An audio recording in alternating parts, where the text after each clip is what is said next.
കസേരയിൽ സംസാരിക്കുന്ന സമയത്ത് നിത്യ ഭയങ്കര കൂളായിട്ടാണ്. സ്റ്റേജിൽ ഒരിക്കലും ഇത്രയും കൂളായിട്ട് ബിഹേവ് ചെയ്യാൻ പറ്റില്ല. ഇടിച്ചു പൊളിക്കുന്ന ഇല്ലെങ്കിൽ അത്തരത്തിലുള്ളൊരു വൈബ് സൃഷ്ടിക്കുന്ന ഒരു സ്പേസിലേക്ക് പോകണം, ഇല്ലെങ്കിൽ ഷോ വിജയിക്കില്ല. അപ്പോൾ ഷോയിൽ പോകുമ്പോൾ വേറൊരു നാഗവല്ലി എടുക്കും. മേ ബി നാഗവല്ലി അത്ര അഗ്രസീവ് ആയിരിക്കണമെന്നില്ല, പക്ഷേ പാട്ടിൽ കാണിക്കും. പക്ഷേ നമ്മളിപ്പോൾ ഷോസെല്ലാം ഇപ്പോൾ യങ്സ്റ്റേഴ്സിൻ്റെ റാപ്പേഴ്സിൻ്റെയൊക്കെ ഷോസ് ഉണ്ട്. അതിനകത്തെന്ന് പറഞ്ഞാൽ എല്ലാവരും ഈ റാപ്പേഴ്സിൻ്റെ ലിറിക്സ് പോലും ഇവരനുകരിക്കുകയാണ്. അത് പാടാണ്. ഇപ്പോൾ സാധാരണ പാട്ട് പോലും നമുക്ക് മറന്നു പോകുമ്പോഴാണ് റാപ്പേഴ്സ് പാടുന്ന കടകടകടാന്ന് പാടുന്ന സാധനം അവർക്ക് തന്നെ ഡീകോഡ് ചെയ്യാൻ പാടുള്ളൊരു സാധനം ഇവരങ്ങോട്ട് പാടുന്നില്ല. അപ്പോൾ അത്തരം ഒരു വൈബൊക്കെ കാണുമ്പോൾ നമ്മുടെ ഷോസൊക്കെ ഇങ്ങനെ പതിയെ മതിയോ, ഇല്ലെങ്കിൽ ഓഡിയൻസ് വേറെയാണോ, അങ്ങനെയാണോ ചിന്തിക്കുന്നത്? എങ്ങനെയാണ്? അല്ല, എല്ലാ ടൈപ്പ് ഓഡിയൻസ് ഉണ്ടാവും, ഡെഫിനറ്റ്ലി സീനിയർ സിറ്റിസൺസും ഉണ്ടാവും. അപ്പോൾ നമ്മൾ എല്ലാം ബാലൻസ് ചെയ്ത രീതിയിൽ നമ്മൾ റെഡി ആക്കുന്നേ ഉള്ളൂ. ആൻഡ് ഓഫ് കോഴ്സ് നമ്മൾ ഒറിജിനൽസും കൂടെ നമ്മൾ പെർഫോം ചെയ്യും. എല്ലാം ഒരു ബാലൻസ്, എല്ലാം ബാലൻസ് ചെയ്ത് പോകുന്നു. ഈ ജോൺസൺ മാഷിൻ്റെ പൊന്നിൽ കുളിച്ച് നിന്ന ചന്ദ്രിക വസന്തം കവർ പാടുന്നത് കണ്ട് അതൊന്ന് പാടുമോ? പാട്ട് പാടിക്കാനാണ് എന്നോട് പറഞ്ഞിരിക്കുന്നത്. എൻ്റെ ജോലി എന്ന് പറയുന്നത് തന്നെ മറ്റു വിശേഷം ചോദിക്കലല്ല, പാട്ട് പാടിക്കലാണ്. അപ്പം നിത്യക്ക് ഏറ്റവും കൂടുതൽ കംഫർട്ടബിൾ ആകുന്ന പാട്ട് പാടിക്കലാണെന്ന് തോന്നുന്നു, വർത്താനം പറയുന്നതിനേക്കാൾ. തീർച്ചയായിട്ടും ഞാൻ വഴിക്കാ പൊക്കോണ്ടിരിക്കുന്നത്. ആദ്യം തമ്മിൽ കണ്ടു, മണിമുകിലായി പറന്നുയർന്നു ഞാൻ, പിന്നെ കാണും നേരം പുതുമഴ പോലെ പെയ്തലിഞ്ഞു ഞാൻ. നിത്യക്ക്, ജോൺസൺ മാഷിന്, കൈതപ്രത്തിനും ഒക്കെ സല്യൂട്ട്. അയ്യോ, താങ്ക് യു സോ മച്ച്. എനിക്ക് ഏറ്റവും ഇഷ്ടമായി, ഞാൻ ഈ ഒരു ലിബർട്ടി എടുത്ത് പറയണം, ഔസേപ്പച്ചൻ സാറ് ഈ ഒരു പാട്ട് കേട്ടിട്ട് എന്നെ വിളിച്ചിട്ടായിരുന്നു. അങ്ങനെ അദ്ദേഹത്തിന് വേണ്ടി പാടാൻ എനിക്ക് അവസരം കിട്ടിയിട്ടുണ്ടായിരുന്നു. ഓ, അടിപൊളി. ചിത്ര ചേച്ചിയുടെ രീതിയിലായിരിക്കും ഷോ ചെയ്യുന്നത്. പക്ഷേ നിത്യയുടെ രീതിയിൽ ചെയ്യാം. പക്ഷേ ഈ സർവൈവലിന് ഓഡിയൻസിൻ്റെ സപ്പോർട്ട് വേണം. അപ്പോൾ നമ്മൾ സ്റ്റേജ് ഷോസിൽ ഇത്തരത്തിലുള്ള നമ്മുടെ സ്വകാര്യതകൾ നടക്കാതെ വരും. അതുകൊണ്ടാണല്ലോ നമ്മളൊരു മിക്സപ്പ് കൊടുക്കുന്നത്. അവിടെയൊക്കെ എങ്ങനെയാണ് ചിന്തിക്കണേ? കൂട്ടായ ഒരു ചിന്ത വേണമല്ലോ. അപ്പോൾ നിത്യയ്ക്ക് പറ്റുന്നത് മനസ്സിലാവാൻ വേണം. ഹസ്ബൻഡ് സപ്പോർട്ടുണ്ട്, പക്ഷേ എങ്കിലും ഒരു യൂണിറ്റി നമ്മളുടെ കൂടെ എല്ലാവരും നിന്ന് സംസാരിക്കണ്ടേ? ആ ഡിസ്കഷൻസ് ഒക്കെ എങ്ങനെയാണ് നടന്നു പോണേ? അഫ്കോഴ്സ് നമ്മുടെ കോ മ്യൂസിഷ്യൻസ് ഉണ്ടല്ലോ, നമ്മുടെ ബാൻഡിലെ മെമ്പേഴ്സ് എല്ലാവരും കൂടെ നമുക്ക് സൂട്ട് ചെയ്യുന്നതും എന്നാൽ നമ്മൾ യുണീക്കായിട്ട് വെക്കുന്ന നമ്പേഴ്സൊക്കെ, പാട്ടുകളൊക്കെ നമ്മൾ ഒന്നിച്ചിരുന്ന് സെർച്ച് ചെയ്യാറുണ്ട്. ആൻഡ് ഓഫ് കോഴ്സ് ട്രെൻഡിങ് എപ്പോൾ ഏതാണ് ഇപ്പോൾ ട്രെൻഡിങ് നമ്പർ 1 അങ്ങനത്തെ ലിസ്റ്റ് നോക്കാറുണ്ട്. കാരണം എപ്പോഴും ഇപ്പോഴത്തെ ഷോസിൽ ഡെഫിനറ്റ്ലി 1-2 പാട്ട് ട്രെൻഡിങ് ഉൾപ്പെടുത്തിയാലേ പറ്റുള്ളൂ. പഴയ പാട്ടിലാണ് ജുംബലിക്ക പോലത്തെ അതിപ്പോൾ തിരിച്ചു കൊണ്ടുവരുമ്പോൾ തന്നെ എപ്പോഴും ഇറ്റ് വർക്ക്സ്. കാരണം അത്രയ്ക്ക് അതൊക്കെ ക്ലാസിക്സ് ആണ്, റൊമാൻസ് ക്ലാസിക്സ് ആണ്. അപ്പോൾ അങ്ങനത്തെ പഴയ പാട്ടിലും ഉൾപ്പെടുത്താറുണ്ട്. പക്ഷേ ഇത് പൂർണ്ണമായിട്ട് പാടണോ? ചിലതൊക്കെ നമ്മൾ മുറിച്ച് പാടിയാൽ മതി തീരുമാനം എടുക്കും. ഇതൊക്കെ ആരാ തീരുമാനിക്കണേ? നമ്മൾ തന്നെ. അതെങ്ങനെയാ പരുവപ്പെട്ട് വരുന്നത് എന്നുള്ള ആ ഡിസ്കഷൻ മോഡാണ് ഞാൻ. അങ്ങനെ കൂടുതൽ ആലോചിച്ചിട്ടും കാര്യമില്ല, ആ സമയത്ത് തോന്നുന്ന ചെയ്യാം. സീതാരാമത്തിലെ സോങ്ങിൽ ശരിക്കും സപ്പോർട്ട് ചെയ്തിരിക്കുന്ന ഫസ്റ്റ് കേൾക്കുന്ന ഫീമെയിൽ നിത്യയുടെയാണ്. അത് പാടുമോ? അതിലെ എല്ലാ പാട്ടുകളും ശരിക്കും പോപ്പുലറാണ്. മ്യൂസിക് കേൾക്കുമ്പോൾ തന്നെ നമ്മൾ തലച്ചോറിൽ ഇങ്ങനെ വരും, ഓയോ കൊള്ളാലോ എന്നുള്ളൊരു സാധനമില്ലേ? അന്നേരം ആ ഒരു ആൽബം എന്ന് പറഞ്ഞാൽ എല്ലാ ലാംഗ്വേജിലും അത് എല്ലാ ലാംഗ്വേജും അക്സെപ്റ്റ് ചെയ്തു എന്നാണ്. കാരണം പൊതുവെ പാൻ ഇന്ത്യ മൂവീസ് എന്ന് പറഞ്ഞാൽ ചിലപ്പോൾ മലയാളികൾ പോലും അതിൻ്റെ മലയാളം വേർഷൻ കേൾക്കണമെന്നില്ല, ഭയങ്കര കുറവാണ്. അപ്പം അത്രയും ബ്യൂട്ടിഫുള്ളി എഴുതി തന്ന ലിറിക്സിസ്റ്റ് അരുൺ ആലാട്ട്, അദ്ദേഹം ഒരു സിംഗറും കൂടെയാണ്. അപ്പോൾ അദ്ദേഹമാണ് അത് ഈ ലിറിക്സും കൂടെ എഴുതി തന്നത്, നല്ല ബ്യൂട്ടിഫുൾ എഴുതിയേക്കുന്നത്. ഈ ഒരു പാട്ടിൻ്റെ തെലുഗു ആണെങ്കിലും തമിഴ്, കന്നഡ വേർഷനുണ്ട്. എല്ലാം ഹേ രാമ ഹേ സീത എന്നായിരുന്നു. പക്ഷെ മലയാളത്തിൽ മാത്രം പെൺപൂവേ തേൻ വണ്ടേ രാമൻ സീത ഉപയോഗിച്ചിട്ടില്ല. ബാക്കി എല്ലാ ലാംഗ്വേജിലും രാമൻ സീത ഉണ്ടായിരുന്നു. അപ്പം എപ്പോഴെങ്കിലും നേരിട്ട് കാണുമ്പോൾ ചോദിക്കണമെന്നുണ്ട് എനിക്ക്, അതെന്തുകൊണ്ട് മലയാളത്തിൽ മാത്രം എന്തുകൊണ്ട് രാമയും സീത വിളിച്ചിടാന്ന്. പിന്നെ ഈ പാട്ട് ശരത് സാറിനൊപ്പം പാടാൻ പറ്റിയെന്നാണ്. അപ്പം ഈ പാട്ട് ഞാനാണ് ആദ്യം പാടിയും. ആരാ പാടുന്നതെന്ന് ചോദിച്ചപ്പോൾ ശരത് എന്നിങ്ങനെ പറഞ്ഞു. അറിഞ്ഞില്ല ശരത്. ഓക്കെ, വരാം സിംഗേഴ്സ് ആയിരിക്കും അങ്ങനെ. ഓക്കെ സാർ, ശരി. പിന്നെ അതിൻ്റെ ജസ്റ്റ് നെക്സ്റ്റ് ഡേയിൽ തന്നെ ഈ പാട്ട് ഇറങ്ങി കേട്ടോ. ഉം, ഉം. റെക്കോർഡ് ചെയ്തതിൻ്റെ ജസ്റ്റ് നെക്സ്റ്റ് ഡേ തന്നെ പാട്ടിറങ്ങി. അതായിട്ട് വാസ് ഫാസ്റ്റസ്റ്റ് സോങ് എവർ ഇറങ്ങിയിരിക്കുന്നത്. കാരണം അത് കുറച്ച് ധൃതിയിലായിരുന്നു വേറെ ലാംഗ്വേജസ് ഒക്കെ ചെയ്തപ്പോൾ. അപ്പം മെയിൻ തെലുഗു ആയിരുന്നല്ലോ. തെലുഗു കേട്ടിട്ടാണ് നമ്മൾ പാടിയത്. അത് കേട്ടിട്ട് ഇത് പാടിയപ്പോൾ പിന്നെ പെട്ടെന്നായിരുന്നു എല്ലാ കാര്യങ്ങളും. അപ്പോൾ ഞാൻ പാടുന്ന സമയത്ത് എനിക്ക് തോന്നുന്നു സൈഡ് ബൈ സൈഡ് സാറും പാടുന്നുണ്ടായിരിക്കും. പക്ഷെ നമ്മൾ ആരാ പാടുന്ന ഒരു പിടിയില്ല. അപ്പോൾ ഇറങ്ങി കഴിഞ്ഞിട്ട് ഞാൻ ശരത് സാറിനെ വിളിച്ചു. സാറിൻ്റെ കൂടെ പാടാൻ പറ്റിയത് ഒരുപാട് സന്തോഷം. അപ്പോൾ ആരിത്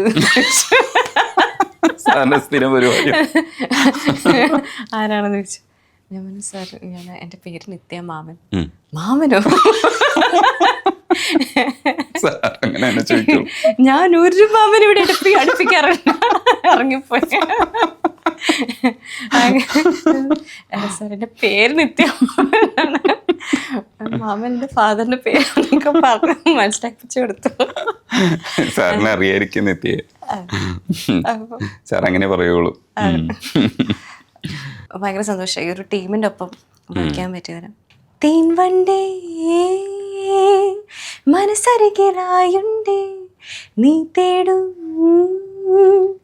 കളിച്ചിരികളാൽ തന്നെ എന്നിതളോരമായി എന്നുമെന്നും നിൻ പൂഞ്ചിറകുകൾ ചേർക്കുമോ ഒന്നായി ഒന്നു നാം തീർത്തൊരീണം കാലം പിന്നെയും ഓളമോ ഇനി വരും ജന്മവും നിന്നിടാം നിഴല പോലെ ഞാൻ പെൺപൂവേ ഇതളണിയുമോ ചാരി തേൻവണ്ടേ മനസ്സരികിലായുണ്ടേ. ഈ ഒരു കാലഘട്ടത്തിൽ നമ്മൾ അന്യഭാഷാ ചിത്രങ്ങളിൽ വരുന്ന പാട്ടുകളൊക്കെ ഇത്രയും പോപ്പുലർ ആവില്ലായിരുന്നു. പക്ഷെ ഇപ്പോൾ പിന്നെ അങ്ങനെയല്ല. എല്ലാ ഇൻഡസ്ട്രിയും പിടിക്കാൻ വേണ്ടി തന്നെയാണ് ആ സിനിമകളൊക്കെ വരുന്നത്. ഇപ്പം ലക്കി ഭാസ്കർ ഓടിക്കൊണ്ടിരിക്കുന്നത് പോലെ സൂപ്പർ ഹിറ്റായിട്ട് ഓടാൻ വേണ്ടി തന്നെയാണ് എല്ലാം വരുന്നത്. അതുകൊണ്ട് നല്ല സിംഗേഴ്സിന് കൂടുതൽ ഒരു അവസരം കിട്ടും.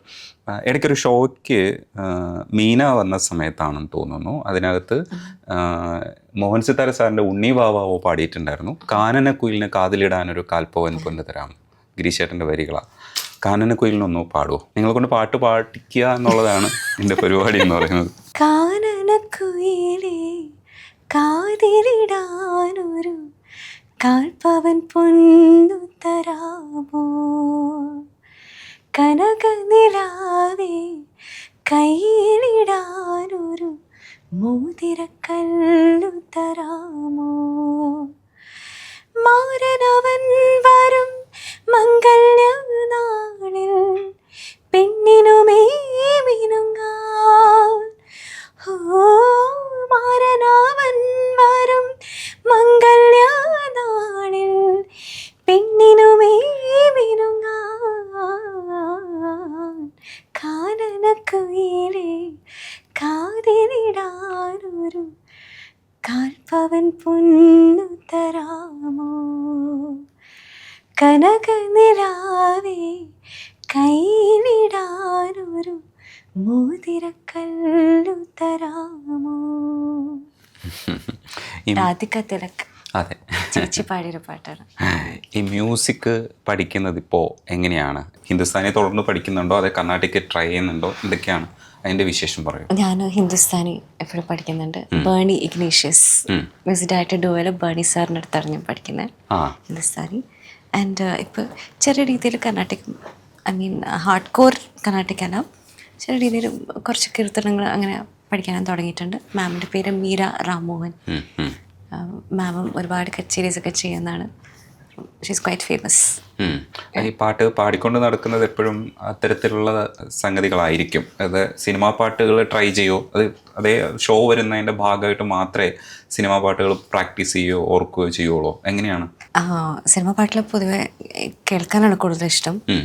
എൻ്റെ വോയിസിൽ കൂടുതൽ ക്ലാസിക്കൽ വരുത്തിക്കാൻ ഞാൻ മനഃപൂർവ്വം ശ്രമിക്കുന്നുണ്ട് ഇപ്പോൾ.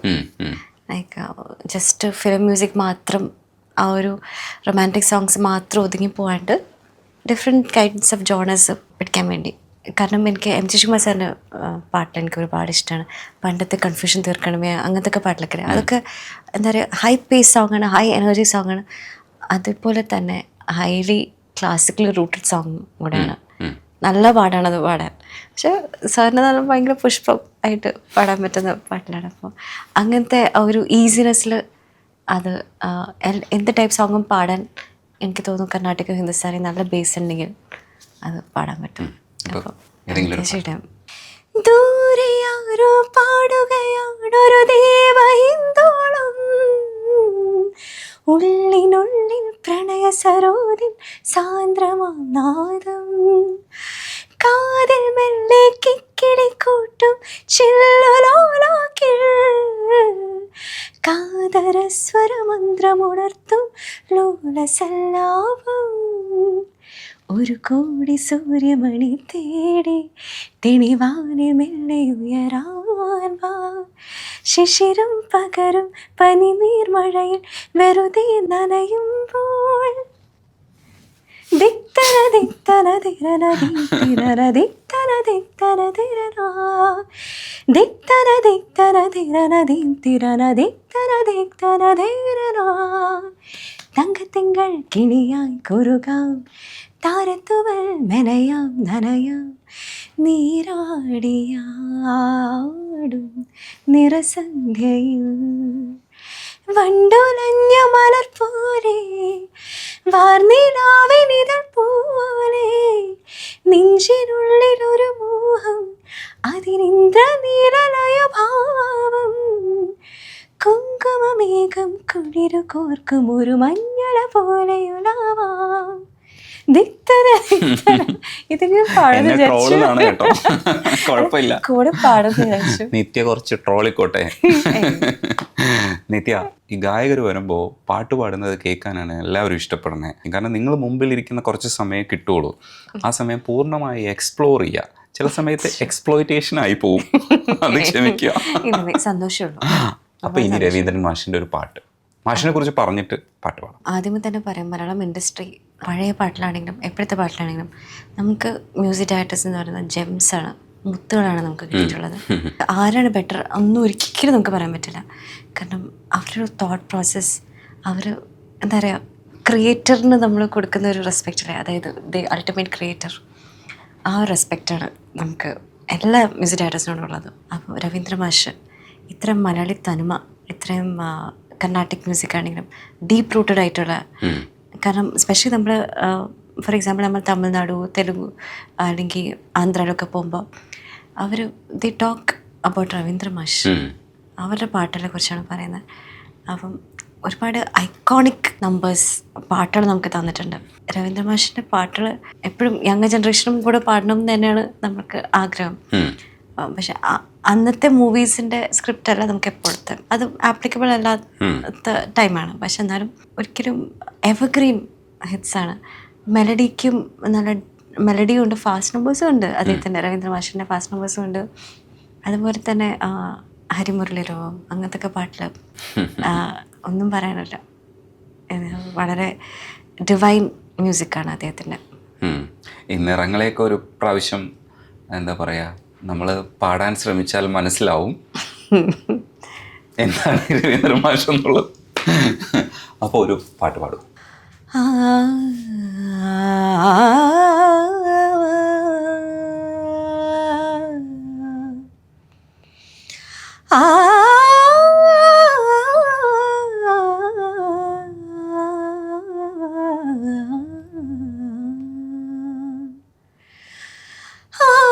വാർമുകിലേ വാനണി വന്നു നിന്നാലോർമകളിൽ ശ്യാമവർണ്ണൻ, വാർമുകിലേ വാനണി വന്നു നിന്നാലോർമകളിൽ ശ്യാമവർണ്ണൻ, കളിയാടി നിൽക്കും കഥനം നിറയും യമുനാ നദിയായി മിഴിനീർ വഴിയിൽ, വാർമുകിലേ വാനിൽ നീ വന്നു നിന്നാലോർമകളിൽ ശ്യാമവർണ്ണൻ.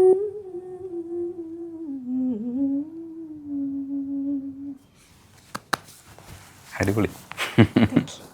ചിത്ര ചേച്ചിയുടെ ഇൻ്റർവ്യൂവിന് ഏത് പാട്ടാണ് ആദ്യം ചോദിക്കേണ്ടതെന്ന് ഭയങ്കര കൺഫ്യൂസ്ഡായി ആലോചിക്കുമ്പോൾ അവസാനം ഞാനൊരു തീരുമാനമെടുത്തു.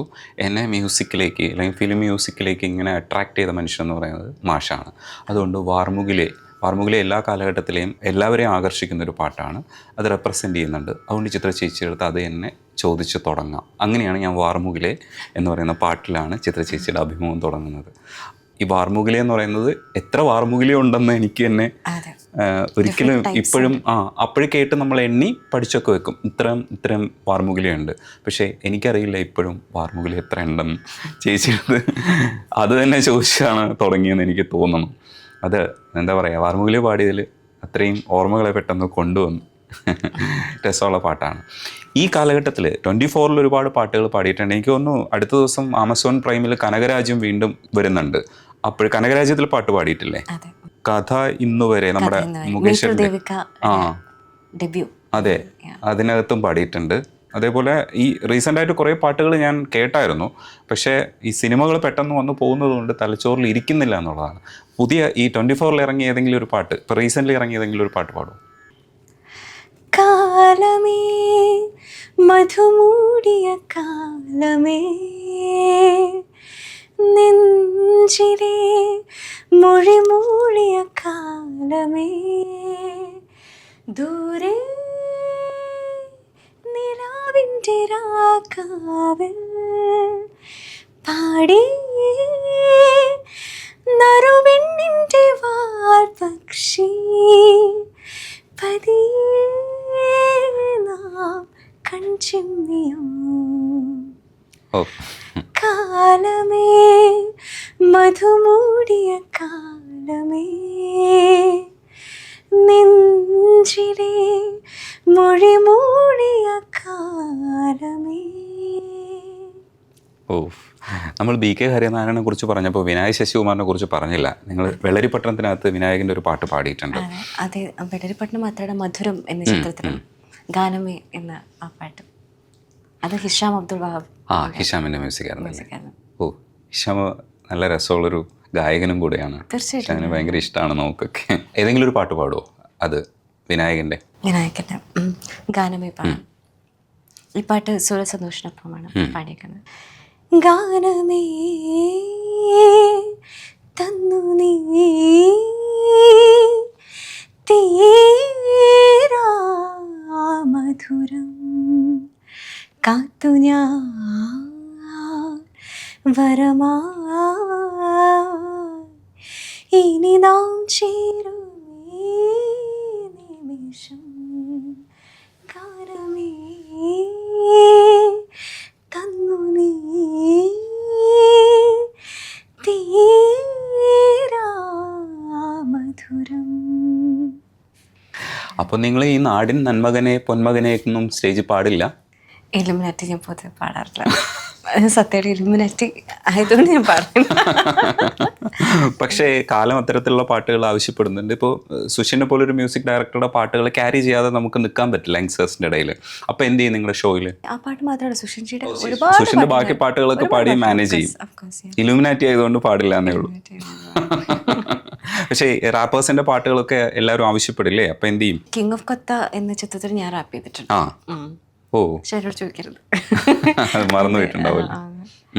അത് ഷാൻ റഹ്മാൻ സാറിന്റെ മ്യൂസിക്കിൽ ചെയ്തതാണ്. എന്നെ കാണുമ്പോൾ അങ്ങനെ റാപ്പ് ചെയ്യണമെന്ന് ആരും അങ്ങനെ ആവശ്യപ്പെടാറില്ല. പക്ഷെ എന്നാലും ഫാസ്റ്റ് നമ്പേഴ്സ് ഒക്കെ പാടും, അർമാദമൊക്കെ പാടും. ഇലുമിനാറ്റി കാര്യം പറഞ്ഞുകൊണ്ട് അർമാദമൊക്കെ പാടും. പിന്നെ ഫാസ്റ്റ് നമ്പേഴ്സ് ഇപ്പോഴത്തെ സുഷിൻ ശ്യാമിൻ്റെ എല്ലാ വർക്ക്സും എനിക്ക് ഒരുപാട് ഇഷ്ടമാണ്. മാതാപിതാക്കളെ മാപ്പ് അങ്ങനത്തെ പാട്ടിൽ ഒരുപാട് ഇഷ്ടമാണ്. അതൊക്കെ ഡെഫിനറ്റ്ലി കേൾക്കും, പാടാറുണ്ട്. ഈ നിലാപ്പൊങ്കലായാലേ പറഞ്ഞതേ ഉള്ളൂ, നമ്മളത് അന്ന് പാടിയില്ല. ശുഭ മാമിന്റെ വ്യത്യസ്തമായ വോയിസ് കൊണ്ട് അന്ന് നമ്മള്, അതുപോലെ ബേണി സാറിനെ കുറിച്ച് പറഞ്ഞതുകൊണ്ട് സാറിന്റെ സ്റ്റുഡൻ്റ് ആണ് ഞാൻ. അതെ അതെ. അപ്പോൾ ബേണി സാറിന് വേണ്ടിയിട്ട് നിലാപ്പൊങ്കലായാലോ നിലാപ്പൊങ്കലായാലോ പാടും നീ ഓ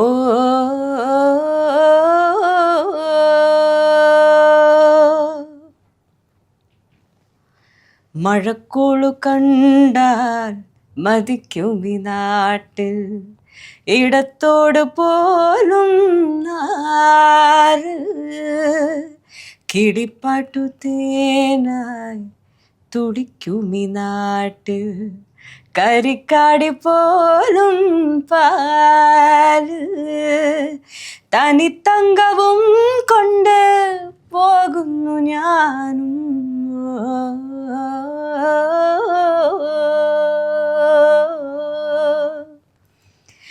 നില പൊങ്കലായലോ പാടും നീ ഓ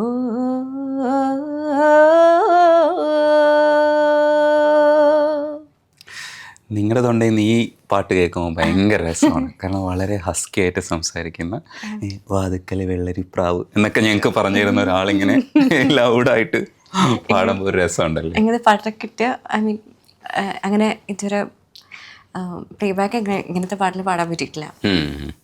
കിട്ടിയാൽ നല്ല ഹാപ്പി ആയിരിക്കും. അതെ, ആ ഹാപ്പിനെസ്സിൻ്റെ കാര്യം ചോദിക്കുമ്പോൾ തിരക്കുള്ളൊരു ഗായിക എന്നുള്ള അർത്ഥത്തിൽ ഇപ്പോൾ സ്റ്റേജ് ഷോസും ബാക്കി കാര്യങ്ങളും ഒക്കെ പോകുമ്പോഴും ഈ പ്ലേ ബാക്ക് സിംഗിങ് ആണ് ഇപ്പോഴും നമ്മുടെ ഇവിടുത്തെ ഏറ്റവും ടോപ്പ് ഒരു ഏരിയ. മാസ് മീഡിയ എന്നുള്ള അർത്ഥത്തിൽ സിനിമ ആയതുകൊണ്ട്.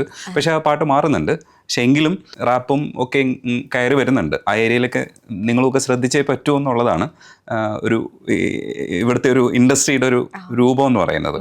അപ്പം ആർക്കെന്ത് വേണം ചൂസ് ചെയ്യാം കേട്ടോ, അത് അവരവരുടെ ഇഷ്ടമാണ്. പക്ഷേ എങ്കിലും ഇൻഡസ്ട്രിയിൽ നമ്മൾ ആവശ്യപ്പെടുന്ന ഡിമാൻഡ്സ് ഉണ്ടാവും. അതിനനുസരിച്ചാണല്ലോ നമ്മൾ പോകുന്നത്. പാട്ടുകൾ തന്നെ മുറിഞ്ഞു തുടങ്ങി. അപ്പം വേറെ വേറെ പാട്ടുകളിലേക്കൊക്കെ നമ്മൾ മാറി തുടങ്ങി.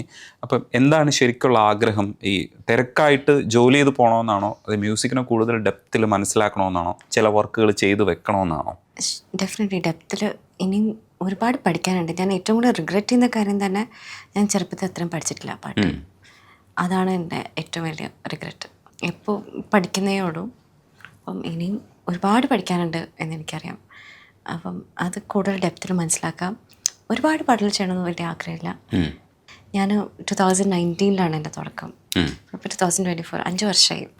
അപ്പം 5 വർഷത്തിൽ compared to other singers actually എൻ്റെ വളരെ കുറവാണ്.